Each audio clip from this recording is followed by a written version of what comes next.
அரசியலுக்குன்னு ஒரு அனுபவம் இருக்கணும். நான் தொடர்ந்து சொல்லியிருக்கேன், எல்லாரையும் அரவணைச்சு போகணும். எல்லாரையும் அரவணைச்சு போகல அப்படின்னா உங்களுக்கு வந்து அரசியலில் வெற்றி பெற முடியாது. இந்த எண்மண் எண் மக்கள் யாத்திரையை பொறுத்த வரைக்கும் இது டோட்டலாகவே அவர் நாட்களை வீணாக்கிட்டார். எலெக்ஷனுக்கு உண்டான காம்பெயின் பண்ண வேண்டிய நாட்களை முழுவதுமே வீணடிச்சிட்டார் இந்த எண்மண் எண் மக்கள் யாத்திரையில். சிவகங்கை மாவட்டத்தில் காரைக்குடி, தேவக்கோட்டை, அப்படியே போனீங்கன்னா அந்த பக்கம் ராமநாதபுரம், சிவகங்கை, இப்படி ஒரு ஒரு ஊராக தான் நீங்கள் போயிருங்க. பெரிய பெரிய டவுனாக தான் நீங்கள் போயிருங்க. கிராமங்களுக்கு நீங்கள் போயிருந்தீங்கன்னா ரொம்ப சிறப்பாக இருந்திருக்கும். கிராம மக்கள் புரிஞ்சிருப்பாங்க. இந்த திட்டம் நம்மளுடைய மோடிஜி கொண்டு வந்த திட்டம்னு சொல்லியிருந்திருப்பாங்க. அண்ணாமலைங்கிற ஒருத்தர் இருக்கிறாருங்கிறது தெரிஞ்சிருக்கும்.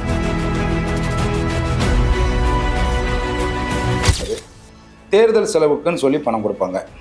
அப்படி தேர்தல் செலவுக்கு கொடுக்கக்கூடிய பணத்தை வந்து மேல்மட்ட நிர்வாகிகள் வரைக்கும் எடுத்துக்கிட்டாங்க. கிட்டத்தட்ட 50,000 கொடுக்க சொல்லியிருக்கிறாங்க.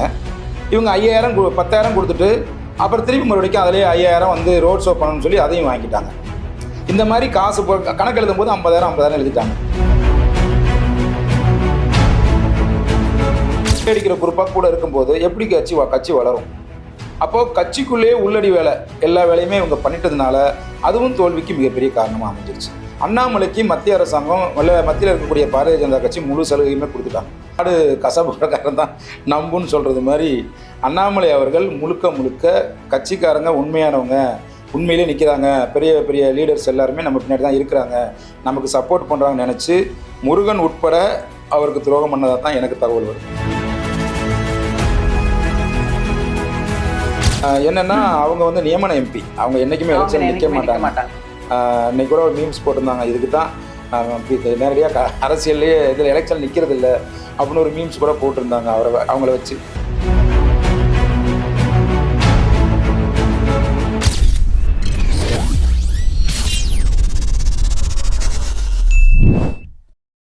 நேயர்களுக்கு வணக்கம். நான் உங்கள் கிருஷ்ணா. நீங்கள் பார்த்துட்டு இருக்கிறது தேர்ட் ஐ தமிழ். இன்னைக்கு நம்ம வந்து நிறைய விஷயங்கள் வந்து பேச போகிறோம். முக்கியமாக எதை பற்றின்னு பார்த்தீங்கன்னா, நேற்று வந்து தேர்தல் முடிவுகள் வந்து வெளியானுச்சு. ஸோ நிறைய, அதாவது நம்ம எதிர்பாராத விஷயங்கள்லாம் கூட நடந்தது. நிறைய பேர் எதிர்பார்த்த விஷயங்களும் நடந்திருக்கும். நேற்று நம்ம நேரலையில் நிறைய விஷயங்கள் அதை பற்றி நான் வந்து பேசியிருப்போம். நேரலையில் நம்மளோட வந்து இணைந்திருந்தார் பாஜகவினுடைய முன்னாள் மாநில நிர்வாகியான அண்ணாதுரை அவர்கள். இன்னைக்கு இந்த நிகழ்ச்சியில் தேர்தல் முடிவுகள் பற்றி, ஆனால் அதுக்கப்புறம் நடக்கக்கூடிய விஷயங்களை பற்றி அவரோட தான் நம்ம வந்து டிஸ்கஸ் பண்ண போகிறோம். இன்னைக்கு இந்த நிகழ்ச்சியில் நம்மளோட இணைந்திருக்கா, நம்ம அவரை வெல்கம் பண்ணிடலாம். வணக்கம் சார். வணக்கம் கிருஷ்ணா. நேற்று நேரலையில் சந்தித்தோம், நிறைய விஷயங்கள் நம்ம வந்து பேசணும்.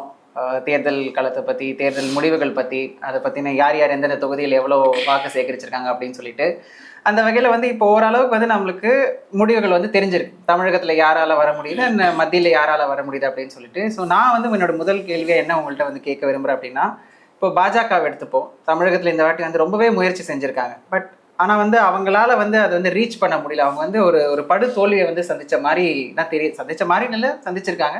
அதை பற்றின உங்களுடைய கருத்து என்ன? நான் வந்து தேர்தலுக்கு முன்னாடியிலேருந்து தொடர்ந்து நான் பாரதிய ஜனதா கட்சிக்கு சொல்லிக்கிட்டே தான் இருக்கேன். ஒரு ஸ்டேஜுக்கு மேலே நான் பாரதிய ஜனதா கட்சியிலேருந்து நான் வெளியேறேன். வெளியேறதுக்கப்புறம் கூட என்னால் மாற்றுக் கட்சியில் கூப்பிட்டாங்க, நான் எங்கேயுமே போகலை. ஏன்னா நான் வந்து மோடி வந்து எனக்கு ரொம்ப பிடிக்கும். அவர் மூலமாக தான் நான் அரசியலுக்குள்ளே வந்தேன். அதனால் நான் எங்கேயுமே போகல, அமைதியாக என்னுடைய பணியை தொடர்ந்து பார்த்தேன். மோடி உங்களுடைய ஆசானா நினச்சிங்க? ஆமாம், அவர் ஒரு குரு மாதிரி தான். அவர் வந்து தேவை இருக்குது இந்த நாட்டுக்கு அப்படிங்கிறதுனால நான் மோடியை விரும்பி தான் இந்த கட்சிக்குள்ளே நான் வந்தேன். அண்ணாமலைக்காகவெல்லாம் நான் வரல. ரெண்டாவது என்னென்னு கேட்டிங்கன்னா, நான் வெளியில் வந்ததுக்கு அப்புறமும் கூட, வெளியில் வந்தேன்னா நான் வந்து சைலண்டாக இருந்தேன். கட்சி பணி தீவிரமாக நான் பணி செய்யலை. என்னால் முடிஞ்ச உதவிகளை நான் பின்புலத்துலேருந்து பிஜேபிக்கு செஞ்சுக்கிட்டு தான் இருந்தேன். அது எலெக்ஷன் காம்பெயினாக இருக்கட்டும், நிறைய விஷயங்களுக்கு மறைமுகமாக நிறைய விஷயங்கள் நான் செஞ்சுக்கிட்டு இருந்தேன். அதுவும் சப்போர்ட் பண்ணிகிட்டே தான் இருந்தேன் தொடர்ந்து. பிஜேபியினுடைய இந்த தேர்தல் பயணம், இது பூரா இருக்கக்கூடிய விமர்சனங்கள், பொது வெளியில் இருக்கக்கூடிய விமர்சனங்களை நான் விமர்சிச்சிருக்கேன், தவறுகளை சுட்டி காட்டியிருக்கேன். அது அண்ணாமலையாக இருந்தாலும் சரி, மற்ற நிர்வாகிகள் யாராக இருந்தாலும் அந்த தவறுகளை சுட்டி காட்டி, எஸ், அதை நான் சுட்டி காட்டியிருக்கேன். ஏன் நான் சுட்டி காட்டுறேன் அப்படின்னா, பிஜேபியில் இருக்கிறவங்க, இப்போ ஒரு பொறுப்பில் இருக்கவங்க, அவங்க மனசுக்குள்ளே இருக்கிறத வெளியே காட்ட முடியாது. இப்போ ஒரு மாநில நிர்வாகி தவறு பண்ணுறாரு அப்படின்னா அவர் வந்து வெளியில் சொல்ல முடியாது, வெளிப்படையாக சொல்ல முடியாது. அவர் கும்பலாக மனசுக்குள்ளே வச்சுக்கலாமே வெளியே வெளிப்படையாக பேச முடியாது. அப்போ அவங்களுடைய குரலை நம்ம ஏன் ஒழிக்கக்கூடாது? அவங்களுடைய மன வலியை நம்ம ஏன் வெளியில் உலகத்துக்கு சொல்லக்கூடாது அப்போ எப்படி தலைமைக்கு தெரியும் ஒரு தவறு நடக்குங்கிறது எப்படி தெரியும்? அது மாவட்ட வாரியாகவே தொடர்ந்து ஒரு 6 மாத காலங்களாக நான் தொடர்ந்து விமர்சனங்கள் வச்சுக்கிட்டே தான் இருந்தேன் பிஜேபி மேலே. சுட்டி காட்டிகிட்டே தான் இருந்தீங்க. நிச்சயமாக நான் வந்து சுட்டி காமிச்சிட்டு தான் இருந்தேன். அந்த வகையில் அண்ணாமலை எடுத்துக்கிட்ட பணி வந்து உண்மையிலேயே மனசாட்சி தொட்டு சொல்லணும்னா ஒரு கடுமையான பணி தான். மிகப்பெரிய லெவலில் உழைக்கக்கூடியவர், நல்லா உழைச்சார், நல்ல எஃபர்ட் போட்டிருக்காரு. இதில் என்ன அப்படின்னா அரசியலுக்குன்னு ஒரு அனுபவம் இருக்கணும். நான் தொடர்ந்து சொல்லியிருக்கேன், எல்லாரையும் அரவணைச்சு போகணும். எல்லாரையும் அரவணைச்சு போகலை அப்படின்னா உங்களுக்கு வந்து அரசியலில் வெற்றி பெற முடியாது. ஒரு அட்மினிஸ்ட்ரேஷன் ரொம்ப முக்கியம். ஒரு தலைவன் அரசியல் தலைவனாக அவர் இருக்காரானா இல்லை, அவர் வந்து ஒரு அதிகாரியாக தான் உள்ளே வர்றாரு. அரசியல் அனுபவம் அவருக்கு ரொம்ப கம்மி. அது மட்டும் இல்லை, ஒரு தலைவன் என்பவன் உப்பை போல் இருக்கணும். உப்பு எப்படி தண்ணியில் கரையுமோ அதுபோல் தன் தொண்டனையும் அப்படி பாதுகாத்து வச்சுக்கணும். உப்பை போல் இருக்கணும் தலைவன். ஒரு மெழுகுவர்த்தியை போல் தன் கட்சிக்காக, தன்னை நம்பி இருக்கக்கூடிய மக்களுக்காக உருகி வாழணும். இதுதான் ஒரு தலைவனுடைய தகுதி. இவர்கிட்ட சின்ன மைனஸ்லாம் என்ன இருக்குன்னு கேட்டிங்கன்னா, அந்த அதிகார தோரணை, அந்த அறிகாத மமதை வந்து பெரிய பின்னடைவை சந்திக்க வச்சுது. இதில் என்னென்னா எடுத்தோம் கவுத்தோன்னு சில முடிவுகள் எடுக்கிறது வந்து ரொம்ப பின்னடைவை கொடுத்துருச்சு. அதிகாரத்தை அவரை கொஞ்சம் அட்வான்டேஜ் எடுத்துக்கிட்டார். அவர் வந்து இன்னமும் ஐபிஎஸ்ஸாகவே நினச்சிக்கிட்டு இருந்துட்டார். நம்ம ஐபிஎஸ்லேருந்து வெளியில் வந்துட்டோம் அப்படிங்கிறத அவர் மறந்துட்டார். ஆனால் உண்மையிலே தமிழ்நாட்டில் கடுமையான உழைப்பை தான் அவர் போட்டிருக்கார். அதில் நம்ம மாற்றுக்கருத்தே இல்லை. அது எல்லாருக்குமே தெரியும், திமுகவுக்குமே தெரியும், ஏடிஎம்கேக்குமே தெரியும். இந்த தோல்வியில் மெயின் காரணம் 2 காரணத்தை நம்ம சொல்ல முடியும். ஒன்று வந்து அண்ணாமலையை சுற்றி இருக்க கூட்டமே துரோகம் பண்ணிருச்சு. பிஜேபி தோற்று போகிறதுக்கு வெளியிலேருந்துலாம் காரணம் இல்லை, பிஜேபியே காரணமாயிருச்சு. அவங்களே மண்ணை அள்ளி தள்ளில் போட்டுக்கிட்டாங்க. அது நிறைய விமர்சனங்கள் போய்கிட்டு இருக்கு, அதை நான் சொல்கிறேன். இன்னொன்று வந்து அவங்க ஏடிஎம்கே வெளியில் விட்டது. நீங்கள் வாக்கு வங்கி அரசியலுக்குள்ளே வர்றீங்க அப்படின்னா நீங்கள் வாக்கு வங்கியை தான் ஃபோக்கஸ் பண்ணுமே ஒழிய அவனுடைய கொள்கைகள், அவனுடைய பிரச்சனைகளை வந்து நீங்கள் பேசக்கூடாது. அதே மாதிரி ஒரு தனிப்பெரும் தலைமையாக இருக்கக்கூடிய ஜெயலலிதாவாக இருக்கட்டும், அறிஞர் அண்ணா போன்றவங்களாம் விமர்சனம் பண்ணி அது சர்ச்சையாக்கி அப்படி நீங்கள் வந்து அரசியல் பண்ணவே கூடாது. அதே மாதிரி இறந்தவங்களை பற்றி தேவையில்லாத விமர்சனங்கள்லாம் பண்ணவே கூடாது. பொது வழியில் எடுபடாது. மக்களும் பார்த்துக்கிட்டு இருக்காங்க. இன்னொன்று என்னென்னா, கூட்டம் சேர்ப்பதால் ஓட்டு விழாது என்பதை நான் தொடர்ந்து வலியுறுத்திகிட்டே இருக்கேன். கூட்டம் சேர்க்கறனால கூட்டம் வந்து நமக்கு ஓட்டாக மாறிடுமானா மாறாது. அப்போ என்ன பண்ணணும் அப்படின்னா, என்ன அவங்க பண்ணியிருக்கணும் அப்படின்னா, இப்போ பிரதமருடைய திட்டங்கள் நிறையா இருக்குது. எண்ணற்ற திட்டங்கள், கிட்டத்தட்ட ஒரு 40 ஸ்கீம்ஸ் வந்து கொடுத்துருக்காங்க ஆல் இண்டியா லெவலில். அந்த திட்டங்களை மக்கள்கிட்ட கொண்டு போய் சேர்க்குறதுல முனைப்பாக இருந்திருக்கணும். ஒரு மாவட்ட தலைவரும் அவன் ஒரு எம்எல்ஏவும் ஃபீல் பண்ணுறான், எம்எல்ஏவை அவனே எம்பியாக நினச்சிக்கிறான். அவனே அந்த மாவட்டத்துக்கு அவன் தான் எல்லாமே நினச்சிக்கிறான். இந்த மாவட்ட தலைவர்கள்ட்ட இருந்து அந்த வேலையை வாங்க தெரியலை.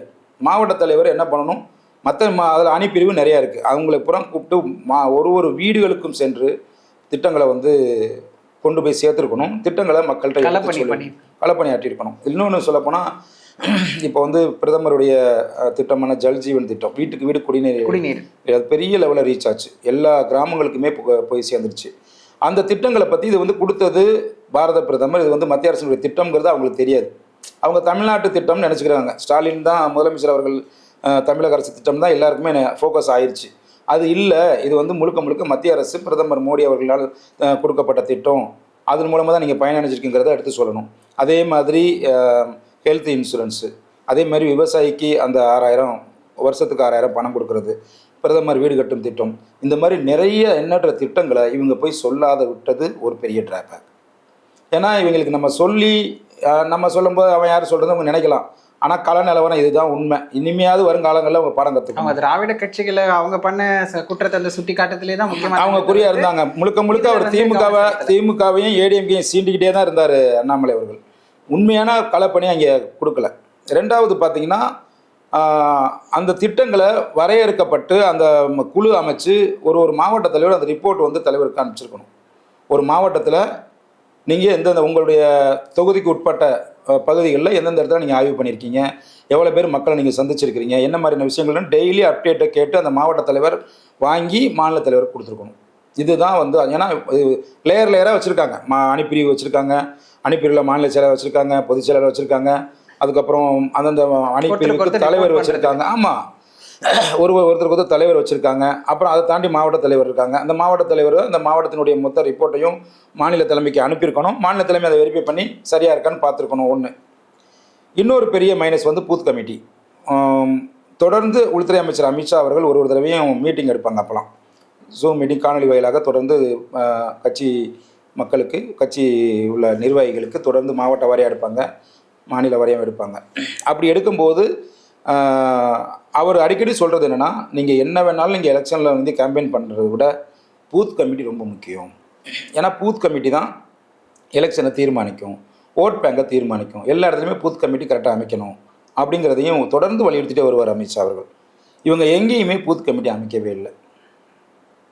இதை கோட்டை விட்டாங்க பிஜேபி. இது நான் சொல்கிறது எல்லாமே உள்கட்டமைப்பை சரியாக செய்யலைங்கிறத பற்றி சொல்கிறேன். ஏன் ஓட் பேங்க் இங்கே செதறிச்சு அப்படிங்கிறத வச்சு சொல்கிறேன். இந்த பூத் கமிட்டியை வந்து கரெக்டாக அவங்க கொண்டு வரல. அது ஒரு பெரிய ட்ராபேக்.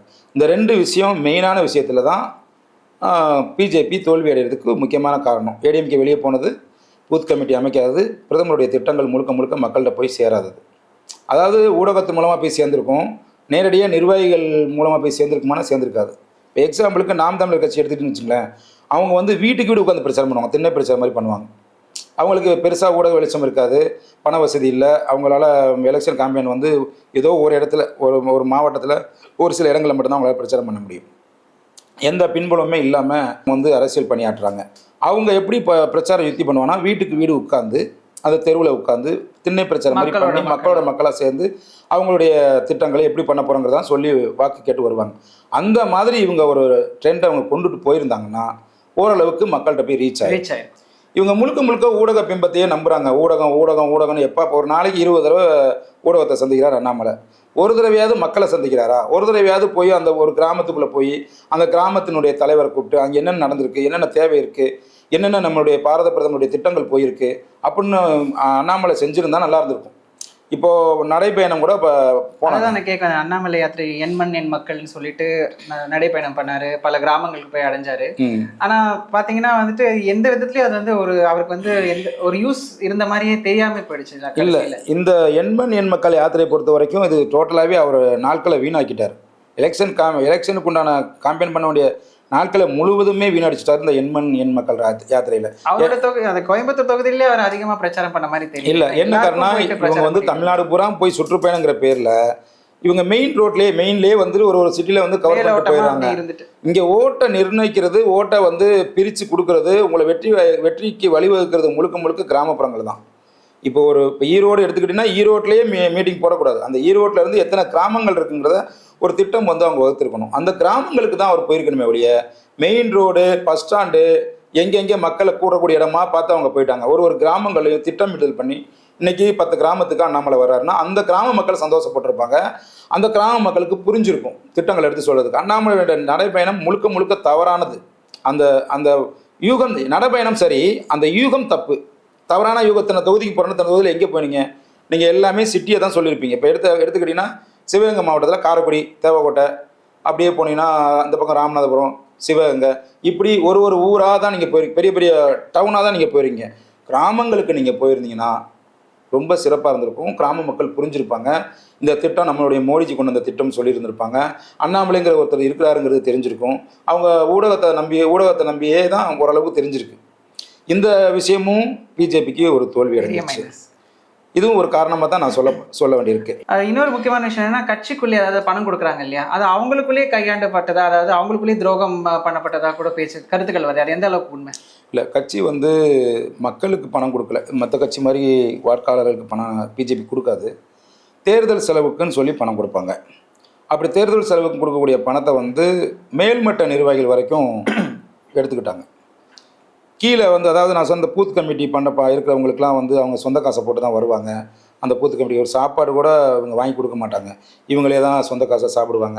இவங்கெல்லாம் தன் வேலையை விட்டுட்டு வந்திருக்கவங்களுக்கு என்ன பண்ணுச்சுன்னா, கட்சி ஒரு அமௌண்ட் ஒதுக்கி தேர்தல் செலவினங்களுக்காக கொடுக்கப்பட்ட பணத்தை நிறையா ஆட்டையை போட்டாங்க. மேல்மட்டத்தில் உள்ளவங்க, மாநில நிர்வாகி, பேரன்பாடியில் இருக்கவங்க, அணிப்பிரிவில் இருக்கவங்க எல்லாருமே சாப்பிட்டாங்க. இதில் யாருக்கு போய் சேரலைன்னா, குறிப்பாக பெண் நிர்வாகிகளுக்கு போய் சேரலை. அவங்களுக்கு இப்போ எக்ஸாம்பிளுக்கு ஒரு பெண் நிர்வாகி கோவையில் நானே கேள்விப்பட்டிருக்கேன். 2-3 பேர்கிட்ட பேசும்போது ஒரு பெண் நிர்வாகி அவங்களுக்குலாம் வந்து கிட்டத்தட்ட 50,000 கொடுக்க சொல்லியிருக்கிறாங்க. இவங்க 5,000 10,000 கொடுத்துட்டு அப்புறம் திரும்பி மறுபடிக்கும் அதிலே 5,000 வந்து ரோட் ஷோ பண்ணணும்னு சொல்லி அதையும் வாங்கிட்டாங்க. இந்த மாதிரி காசு கணக்கு எழுதும் போது 50,000 எழுதிட்டாங்க. இது கோயம்புத்தூர் மட்டும் இல்லை, தமிழ்நாடு முழுக்க பரவலாக எல்லா இடத்துலையுமே இந்த கையாடல் பண்ணியிருக்காங்க. இதில் முழுக்க முழுக்க இதுவே ஒரு மைனஸாக அமைஞ்சிருச்சு அவங்களுக்கு. அப்போது நீங்கள் வந்து தேசத்தை கட்டமைக்கிறேன்னு சொல்கிறீங்க, எங்களுக்கு வந்து தனியாக ஒரு மீட்டிங் போடும்போது சொல்லும்போது இந்த தேசத்துக்காக உயிரை கொடுக்கணும், இந்த தேசத்தை நேசிக்கணும், இந்த தேசத்தில் எதுவுமே எதிர்பார்க்காம வரணும், நம்ம வளத்தை காப்பாற்றணும் எல்லாம் சொல்லும்போது, அப்போ இவங்க எல்லாமே கொள்ளையடிக்கிற குரூப்பாக கூட இருக்கும்போது எப்படி கட்சி வளரும்? அப்போது கட்சிக்குள்ளேயே உள்ளடி வேலை எல்லா வேலையுமே இவங்க பண்ணிட்டதுனால அதுவும் தோல்விக்கு மிகப்பெரிய காரணமாக அமைஞ்சிருச்சு.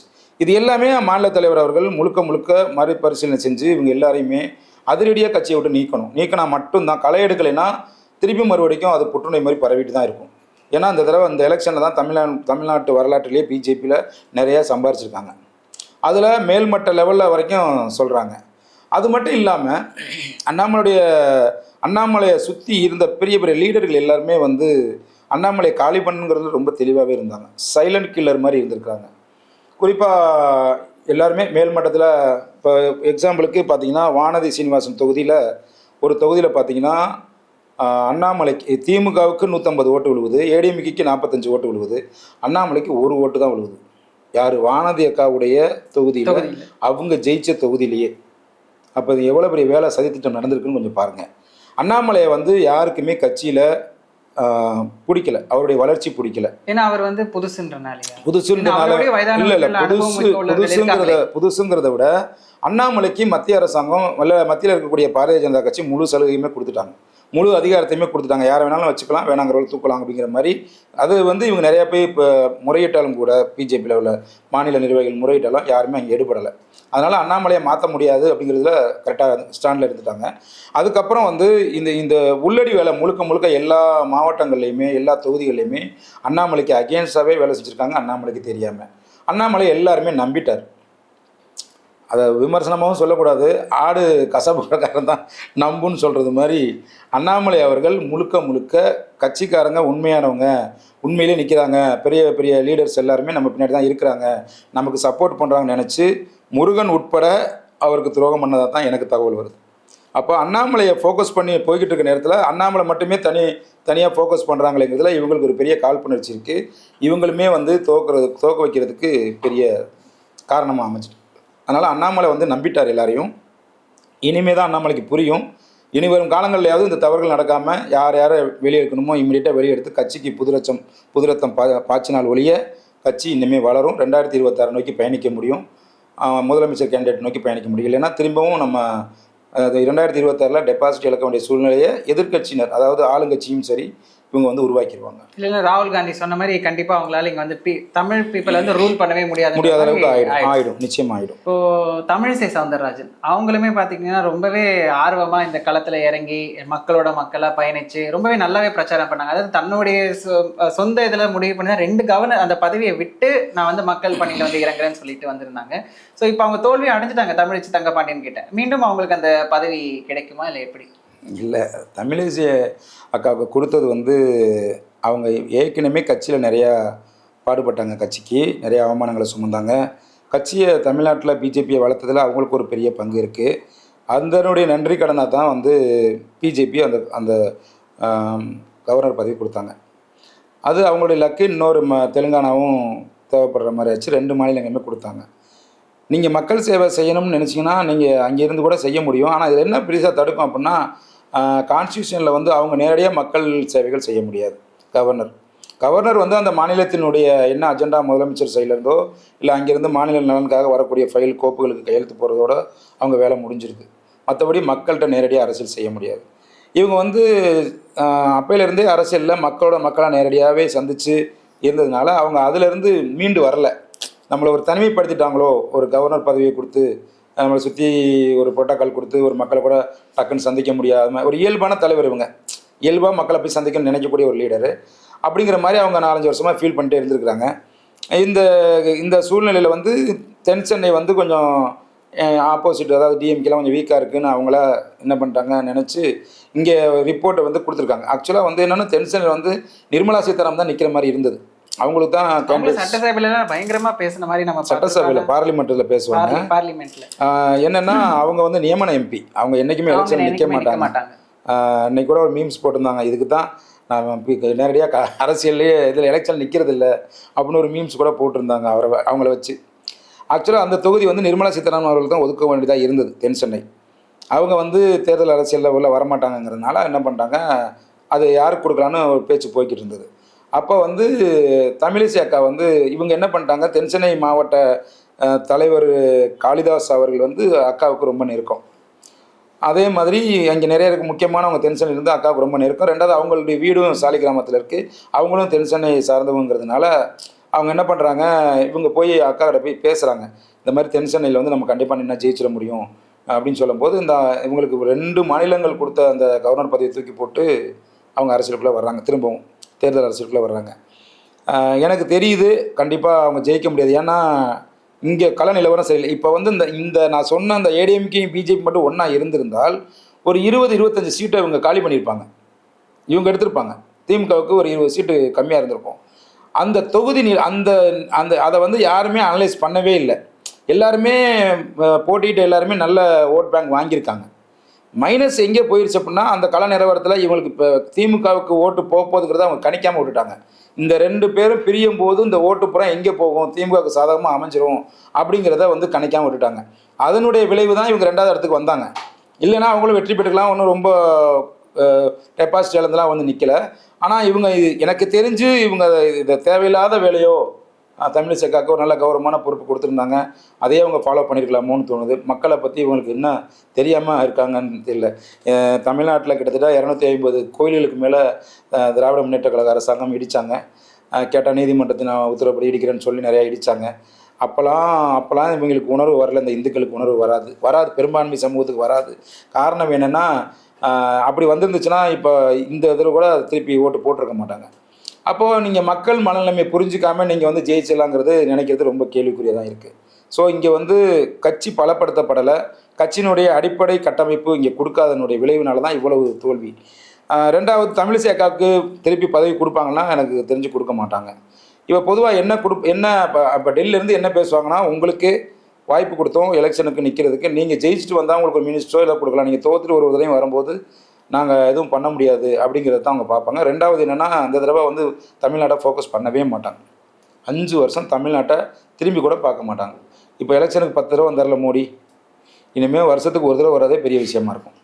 ஏன்னா இனிமேல் அவங்களுடைய ஃபோக்கஸ் எப்படி இருக்கும்னா, நார்த்து ஃபுல்லாக ஃபோக்கஸ் பண்ணுற மாதிரி இருக்கும். தமிழ்நாட்டை திரும்பி கூட பார்க்க மாட்டாங்க. தமிழ்நாட்டுக்கு நல்ல திட்டங்கள்லாம் வருமாங்கிறதுலாம் சந்தேகம்தான். ஏன்னா அவங்களுக்கு ஒரு கோபம் இருக்குது, மொத்தமாக காலி பண்ணிட்டாங்களே, பாஸ் அவுட் பண்ணிட்டாங்களே அப்படின்னு. பட் இப்படி தான் நடக்கும். திரும்பி தமிழக பக்கம் வர்றதுக்கெல்லாம் ரொம்ப வாய்ப்பு கம்மி. திட்டங்கள்லாம் வந்து சேருமாலாம் தெரியாது. திட்டங்கள் இருந்தால் அது திராவிட முன்னேற்ற கழகம் அவங்களுடைய திட்டமாக ஸ்டிக்கரை ஒட்டி மக்கள்கிட்ட சொல்லுவாங்களே ஒழிய, பாரத பிரதமர் எனக்கு சொல்ல நிமிலாம் கட்சி வீக் ஆயிடுச்சு. இப்போ இன்னும் 2 வருஷம் தான் இருக்குது, 2026 சட்டசபை. இப்போ அடுத்த திருப்பி மறுபடியும் அவங்க ஸ்டார்ட் ஆகி இந்த மக்களை பூரா பிஜேபியில் உள்ள சோர்ந்து போயிருக்க மக்களை வந்து தட்டி எழுப்பி மறுபடியும் வாங்கன்னு ஆரம்பித்து இதில் வந்து பணத்தை கொள்ளையடிச்சவன் வேலை செய்கிறவங்க பூரா நடவடிக்கை எடுத்து இதெல்லாம் முடிச்சு வர்றதுக்கே ஒரு வருஷம் ஆயிரும். அப்படிங்கிற போது பிஜேபிக்கு இந்த தடவை பெரிய பின்னடைவாக தான் இருக்கும். ஏன்னா ஏடிஎம்கே இனிமேல் திரும்பி பிஜேபிக்குள்ளே வராது, ஏன்னா அவங்க ஸ்டேபிளாக இருந்துருவாங்க. அப்படிங்கிற பட்சத்தில் நிறைய சிக்கல்கள் இருக்கும். திருப்பி பிஜேபி மீண்டு வர்றது ரொம்ப கடினமான பணி. திருப்பி அண்ணாமலை ஒருவேளை தமிழக மாநில தலைவராக கூட மாற்றுறதுக்கும் வாய்ப்பு இருக்குது. இல்லைனா ஒருவேளை அண்ணாமலை வந்து இந்த தோல்விக்கு நானே பொறுப்புன்னு சொல்லி ஒருவேளை அவரும் கூட வெளியேறதுக்கும் வாய்ப்பு இருக்குது. அவர் வெளியேறிட்டார் அப்படின்னா வேற ஒரு தலைவர் போடுவாங்க. வேறு தலைவர் வந்து இந்த மாதிரி அரவணைச்சு போவாரா, இல்லை அந்த அண்ணாமலை மாதிரி ஆடு ஒர்க் பண்ணுவாரா, அந்த உத்வேகத்தோடு செயல்படுவாங்களான்னா அது தெரியாது. அதனால இது வந்து பிஜேபி திரும்பி மீண்டு வர்றதுக்கு ரொம்ப இது கஷ்டமான. ஆமாம், தமிழகத்தை பொறுத்த வரைக்கும் மீண்டு வர்றது ரொம்ப கஷ்டமான ஒரு விஷயம்.